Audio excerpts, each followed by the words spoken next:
siya. I-back natin kasi nag-ano siya. Pagkatapos natin dito, we're doing to our daily routine sa exercise. Nag-exercise po ako within more than 1 hour. Okay na po sa akin yun. Mapagpawisan lang ako ng todo-todo. Malaking tulong yun sa sarili ko. Parang pakiramdam ko ang ganda ng feelings. Masarap sa pakiramdam pag pinagpawisan ka talaga, di ba? Kaya ina-encourage ko ang lahat na kung kayo po ay isang OFW, alam ko naman po yung time na medyo busy pa tayo sa work. Pero kung i-insist natin talaga sa sarili natin na kailangan natin maging healthy, huwag natin kaligtaan mag-exercise everyday. Kahit ano lang, ilang minuto lang yan, or 10 minutes o 30 minutes, malaking tulong na po yun talaga. As in, yun lang po yung gusto kong sa inyo, i-share sa inyo. Kasi yun po yung ginagawa ko by now. At saka nafe-feel ko sa sarili ko, masarap sa pakiramdam talaga. As in, masarap sa pakiramdam.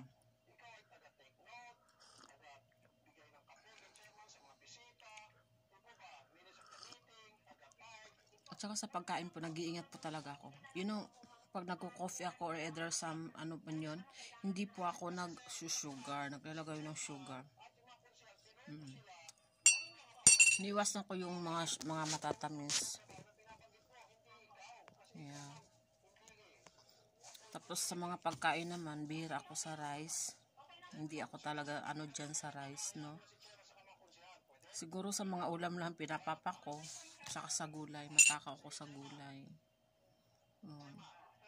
Pero healthy talaga ako, as in. Don't mind na lang, ha?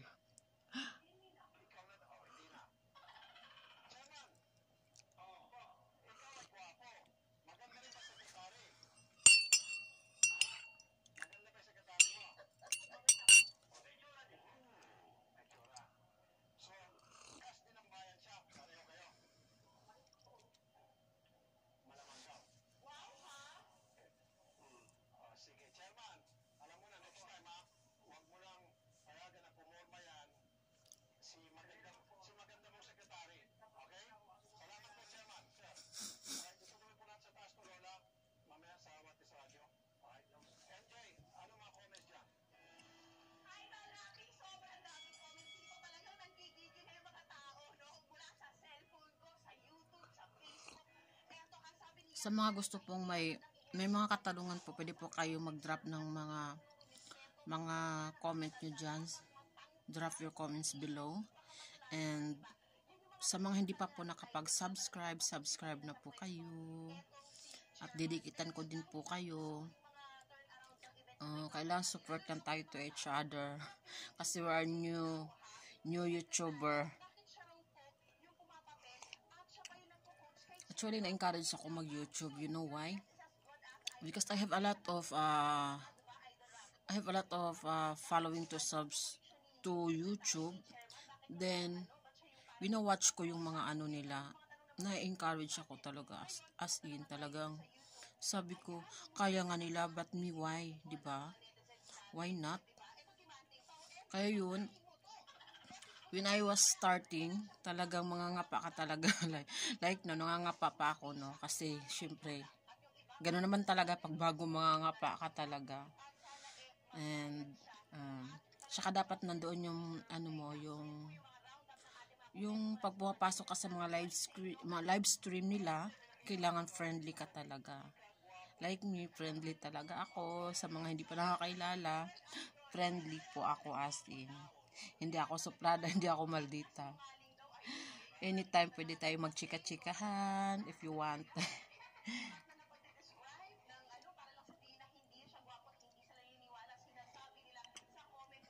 Hindi pa kasi ako makatodo ng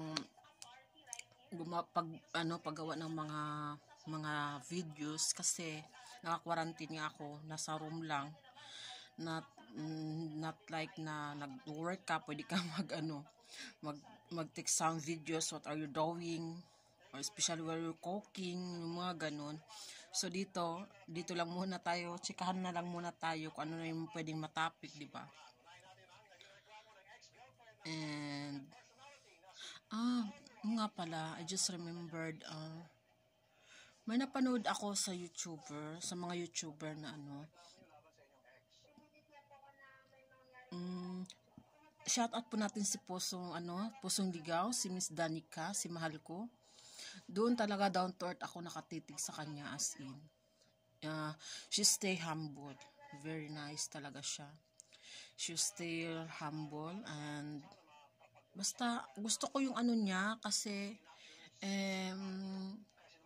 tumutulong talaga siya. Natulong siya kasi alam mo kung talagang nagaling ka sa talaga, as in, maano mo talaga yung mga tao na sila yung talagang umuusbong sa buhay. Sila yung talagang nagpupursige, no? Nagpupursige talaga sila. Kaya natutuwa ako sa iyo, shout out kung makapanood ka nitong live video ko. No, not live video actually. Sa aking video. Yeah. God bless to you, Miss Danica, mahal ko. And shout out also to Miss 72, Miss Grace. Pinapanood ko lahat yung mga mo. You know, while I watching, talagang umiiyak ako. Kasi, sa mga pinagdadaanan mo din, sa pinagdadaanan mo sa buhay,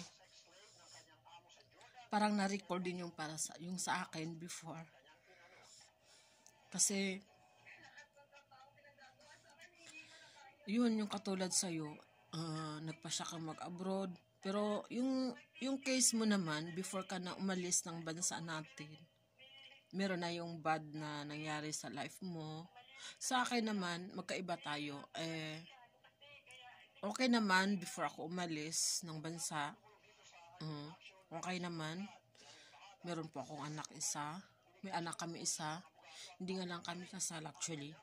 Pero, syempre, before tayo umalis ng bansa natin, before natin pinaplanong umalis o magtrabaho dito sa lugar na kung saan man tayo ngayon, syempre may mga goal tayo sa buhay na gusto nating ma-reach. Diba? Unang-una doon, hindi natin ipagkaila, bakit ba tayo nag-abroad?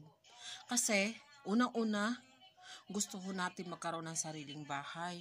Sa mga nangungupahan na nahirapan, bahay po talaga ang pinpoint nila doon. And then, second, kung wala pang bahay, lupa, yung mga ganon, something. Or, yun sa part ko, napakasimple lang talaga yung gusto ko sa buhay. As in, napakasimple. Yung magkaroon ka lang ng, like may kasi isang lang kami, yung nangungupahan lang, renter lang sa Laguna. Actually sa Laguna po ako nakatira. And then, biruin mo yun sa every month na nagbabayad ka ng bahay, tapos magkano lang ang income sa Pinas, di ba? Magkano lang po yung sahod sa Pinas? Lahat pa babayaran mo, kuryente, tubig, pagkain, lahat, di ba? Kaya yun, nag-decide akong umalis ng bansa. Yun naman po ay napagkasunduan namin ng aking ex-partner before. But we're not married, ha? Live-in partner actually. And yun nga lang.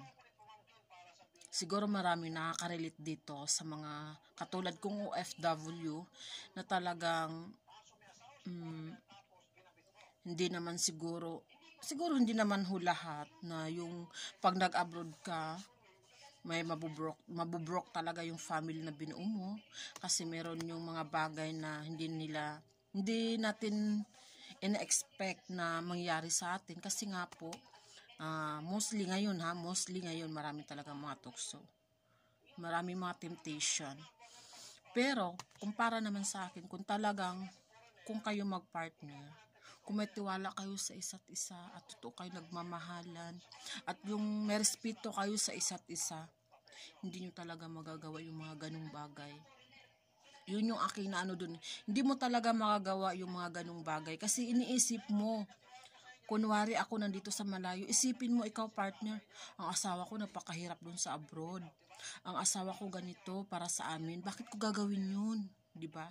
Kaya siya pumunta doon kasi may plano kami sa buhay. Meron kaming goal na gusto naming abutin. Gusto naming ma-reach yun, yung ganon. Pero sa kasawiang palad, Itong si tukso, layuan mo ako, hindi talaga maiwasan yun sa iba. Yung mga taong marupok, yun yung mga ganon. Yun yung nangyari sa buhay ko actually. Either 1 year lang yata ako dito sa sa abroad, dito sa Saudi. Because I was living in Pinas 2008, September 12, yeah. September 12, 2008. So, medyo matagal na rin ako dito sa Saudi actually. And, yun, sa kasawiang palad, while I struggle for working here, nagtiis sa hirap, sa pagod, sa puyat, yung lahat na, tinitiis mo na lahat-lahat para lang sa pamilya mo. Tapos, one day, magugulantang ka na lang sa balita na, ate, ganito, ganon, si kuya, ganito, ganon. Huwag kang mabibigla. Diba, para kang nabagsakan ng langit at bituin. Basta lahat na sa'yo parang bumagsak na sa sarili mo na hindi mo alam anong gagawin mo. Kaya yung iba, yung mga OFW na parang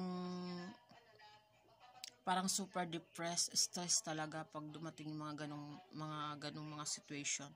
Naintindihan ko talaga kayo kasi na yun din talaga din po yung aking naranasan before. Nung nangyari sa akin yun na nagkaroon ng babae yung live-in partner ko. And actually tayo mga babae talaga hanggang iyak lang tayo, 'di ba? Iyak ganun. Tapos minsan hindi natin maiwasan, maisipan na lang natin na parang gusto na nating mawala. Pero sa akin talaga noon, very thankful ako, you know why? Kasi nagkataon na that time may mga kasama ako dito sa room. 3 kaming Pilipina. Sila yung lagi nakatingin sa akin before, na lagi nag-a-advise, wag mong gawin yan kasi isipin mo yung anak mo. Kaya kung may mga anak kayo na nandito kayo sa malayo, huwag kayong mag-isip ng masama kasi isipin nyo yung pamilya nyo. Isipin nyo yung anak nyo, yung mga anak nyo na iniwan nyo sa Pinas. Huwag kayong mag-isip ng masama na parang gusto nyo na tapusin yung buhay nyo, yung ganun. Dapat dasal lang pala talaga tayo. Dasal lang. Kasi before, yung sa akin, bubuksan ko yung bintana namin. Parang gusto kong tumalon. Pero alam mo, habang pinapanood ko yung picture na dadala ko, yung picture ng anak ko, naiisip ko, mali. Isipin mo na lang, kung mawawala ka, paano yung anak? Anong maging buhay ng anak mo, di ba? Kaya huwag tayong selfish. Isipin natin yung pamilya o yung anak natin na iniwan natin. Kasi, isipin mo na lang, pag mawala ka, paano yung buhay nila? Paano na sila? Kawawa yung mga bata, di ba? Kawawa yung bata. Kasi talaga, kawawa. Sorry guys naging emotional. Sinishare ko lang kasi yung mga past life na nangyari sa buhay ko. Actually, sa mga babae, tayong mga babae, matagal tayong makapag-move on, sa totoo lang.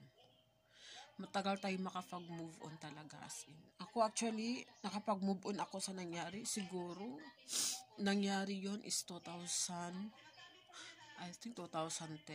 Yeah, 2010. February, yeah. Yes, February, yun na nangyari. 2010. Valentine's Day yun. Tapos, siguro 3 years ako bago nakapag-move on talaga. Yung totaling wala na. Yung kaya ko nang harapin, yung panibagong bukas, yung panibagong buhay, yung ganun. Kasi, sa 1 year, 2 years, parang bitter ka pa parang hindi mo pa matanggap talaga. Sa totoo lang. Every time na Balik ko lahat yun, parang ang sakit, parang ano. Kaya yun, alam mo, kaya nung mga time na yun, dapat after 2 years, uuwi ako ng Pinas. Hindi ako umuwi ng Pilipinas. Kasi, nandoon yung sakit, nandoon yung galit at puot. Sabi ko sa sarili ko, gusto ko pag umuwi ako ng Pilipinas, yung malinis na yun dito, yung wala na, as in walang-wala na. Kasi, pag nandoon pa kasi yung sakit, at saka yung kirot at galit mo, na namumuo doon sa puso mo, sobrang bigat nun, di ba? Parang ayaw mo pang harapin yung taong nagkasala sa'yo. Pero pag once na wala na yun lahat, as in walang-wala na talaga siya, doon mo maano talaga na mapapatawad mo yung isang tao. Mapapatawad mo, pero hindi mo nga lang talaga pwede ibalik na yung dati. Mapapatawad mo na siya, yung ganon. Yung ano na, kahit mag-usap kayo, pwede mo na siyang kausapin, magkaharap kayo na wala nang galit, yung ganon, yung normal na lang, ganon. Yun. Kaya nung mga time na yun, na nakapag-move on ako, umuwi ako ng 2014. That was my first na umuwi ako since 2008 na nandito ako sa Saudi. Umuwi ako ng 2014. I don't know kung March yata. I don't know. I forgot March I think. Yeah, March 15, 2014. That was my first vacation ko sa Pinas. Tapos that time, nung umuwi na ako, sabi ko sa sarili ko, I am ready. I was ready. Totally ready na ako. Kaya ko nang harapin yung tatay ng anak ko, na wala nang galit, na wala na lahat, as in wala na. Yung tanggap po na lahat yung mga pangyayari. Pero maniwala kayo sa hindi, sa totoo lang. Hindi po kayo totally makapag-move on sa sarili nyo, sa mga nangyayari sa buhay mo kung wala kang panibagong inspirasyon sa buhay. Walang parang gumagamot sa puso mo yung ganon. Nung mga time kasi nung umuwi ako, nagkaroon na rin ako ng boyfriend. Siguro few months na yun, nagkaroon ako ng boyfriend. Then, yun, nung dumating siya sa buhay ko, napaka malaking tulong, you know why? Kasi everyday na lagi mo siyang nakakausap, nagsishare ka ng problema mo. He's a good listener to you, not only a listener, just a best friend also, not only a boyfriend. Yun, malaking tulong siya kasi nakapag-move on ako ng talagang totally nakapag-move on ako, as in. Tapos yun din yung maganda, yung hindi ka magsisinungaling sa magiging boyfriend mo, kasi nga i-open mo lahat, yung kung talagang tanggap ka din ba niya, yung gano'n, as in. Sa awa naman ng Diyos, tanggap naman niya ako, either may anak ako na isa. Pinapaliwanag ko naman, hindi naman po ako kasal, no? And yun, nagkasundo kami. Yun, natutuwa naman ako doon. Kasi mabait naman yung taong yun. Pero sa kasabihang palad na wala din siya sa buhay ko, actually. Pero he was a good influence for me. Kasi talagang masabi ko, he's a good, nice person to me. Not only for me, for my family too. Mabait siya, sin. Kaya nga lang talaga, pag hindi kayo itinadhana, yung sinasabi, pinagtagpo pero hindi kayo itinadhana, yun yung masakit di ba? Pero at least, nag-iwan siya ng bakas na talagang naging happy din kayo. Masakit din nung nawala siya, umiyak din naman ako. Siyempre, di naman natin maiwasan. Pero pag talagang mahal mo yung tao, tanggapin mo yung reason why, bakit ganito, ganon. Na-accept ko na lang yun sa sarili ko, sabi ko, yeah, that's life. Nagiging matured tuloy ako lalo, nagiging malawak na yung aking paunawa. Tapos yun nga yung kasabihan, love yourself first talaga. Totoo yun. Mahalin mo muna yung sarili mo bago ang iba.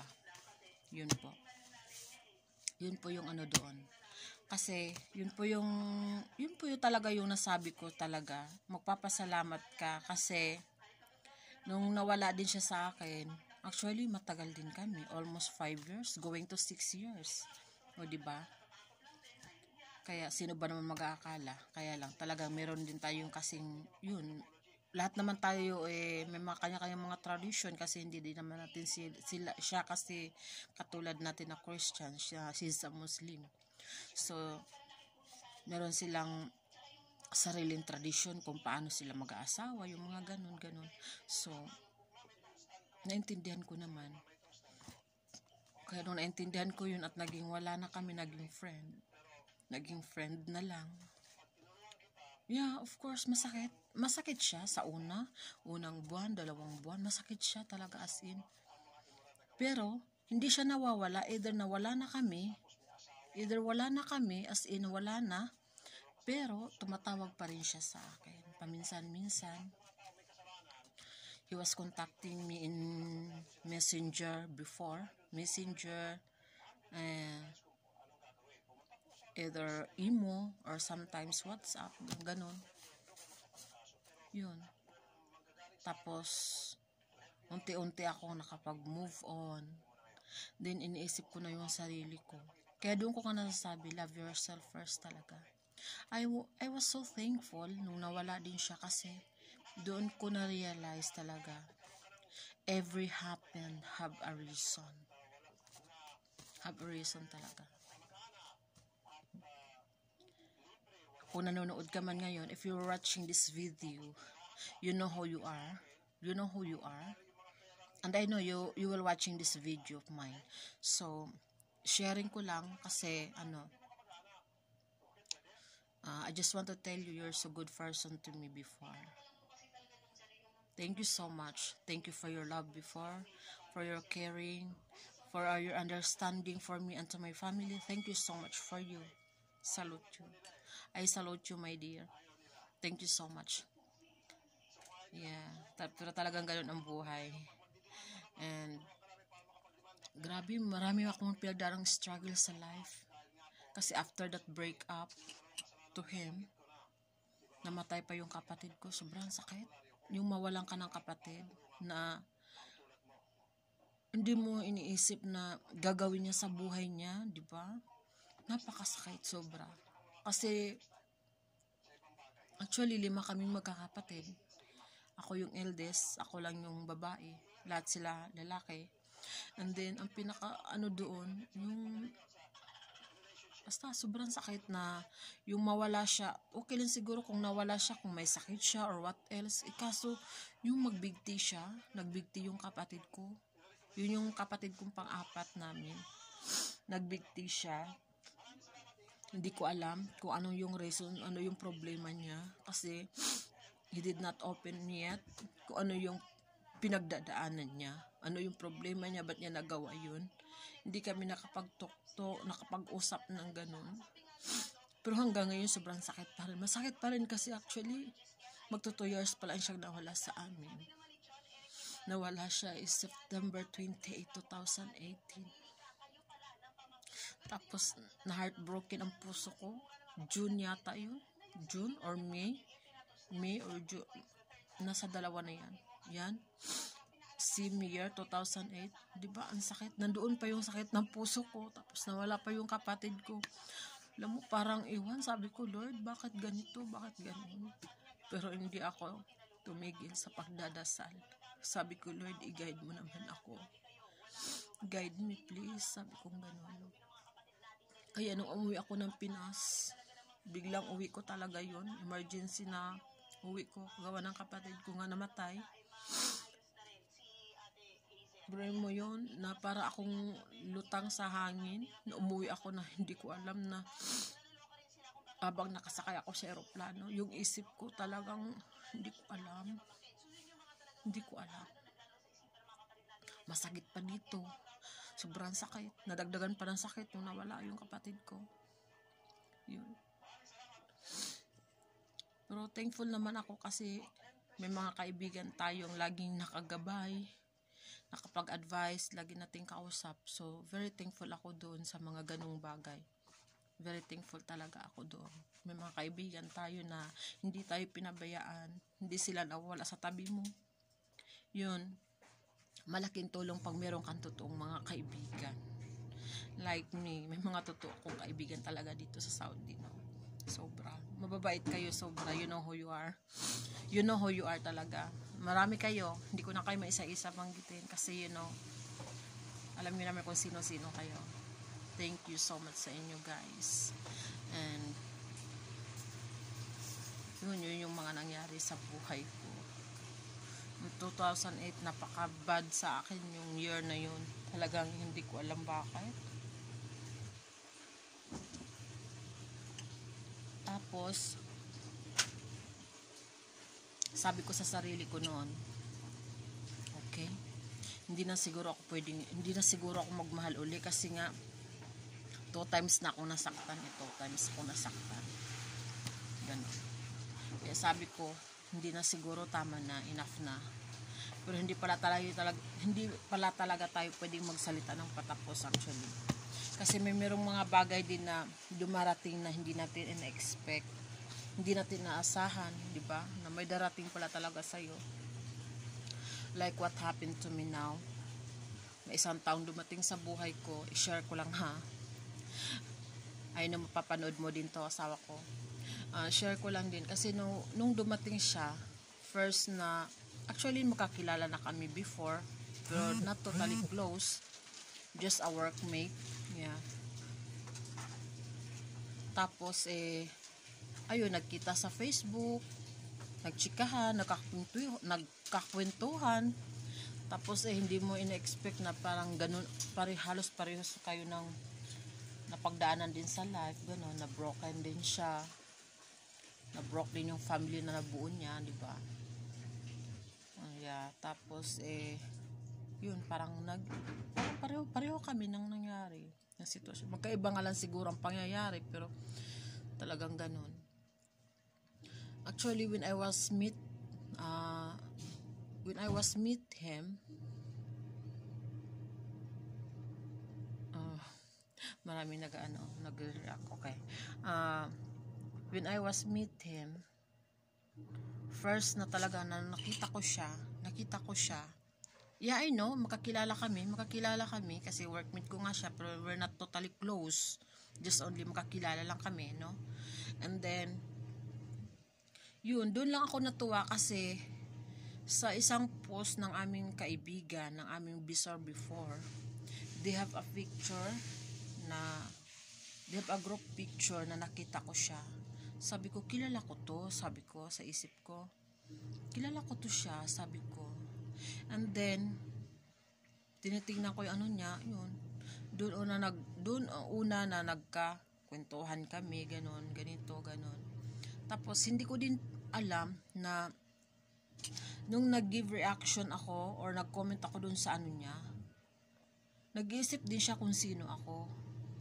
Hindi niya ako nakikilala, guys. Siguro lumaki ako kaya hindi niya ako nakikilala, joke. Pero yung sabi niya, kaya hindi niya ako nakilala, malaki na pinagbago ko. Sabi ko naman, nung naging kami na, siyempre maging open talk ka na sa kanya, sabi ko, siguro kaya hindi mo ako nakikilala kasi malaki na ako. Not like before na ang payatot kasi problemado sa buhay, marami kang iniisip, ganon. Ngayon biglang naging healthy, pero nagbabawas na rin uli ako, guys. Tapos yun, thankful ako sa kanya, sobrang thankful ako kasi ang bait naman. Kaya sabi ko nga, hindi naman po boyfriend din ang hanap ko, kasi nung kinento niya sa akin, he don't like a girlfriend, he was looking a wife, yun ang sabi niya. At ganun din naman ako. Ayoko na ng mga boyfriend. Gusto ko na yung life partner na. Kasi hindi na tayo bata. Nagkakaedad na tayo, guys. Nagkakaedad na tayo. Kaya yun. Actually, magwa 1 year na rin kami. Thank you, Lord. Thank you sa guidance. Thank you to protect me. To protect us. Thank you, Lord. Sana wala na mga struggle na dumating, no? Yung mga temptation, sana wala na yan kasi nga may mga edad na tayo. Alam na natin yun, maiwasan yung mga ganung bagay, no? focus na lang tayo sa future. Yun na yung masay ko doon. But anyway, sobrang napahaba ko na yata yung aking daldalan dito. I will make next video sa aking pag-exercise siguro, no, kung paano ako mag-exercise, magtatambling-tambling dyan. Papakita ko din sa inyo yon. Sa ngayon, ito lang muna. Kasi medyo wala nang time mag-exercise pa ako talaga.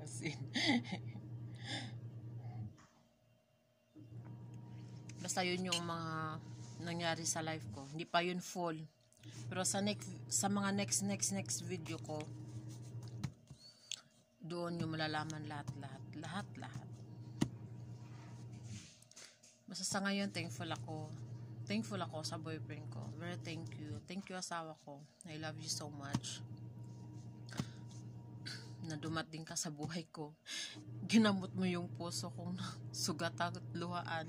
Thank you so much, guys. Thank you sa magwa-watch nito. Sa mga hindi pa po nakapag-subscribe, please click the button below. Tapos pindutin nyo yung kampana dyan. Thank you in advance, and I will do same to you. Didikit din ako ulit sa inyo, guys. Thank you so much. God bless all. I love you.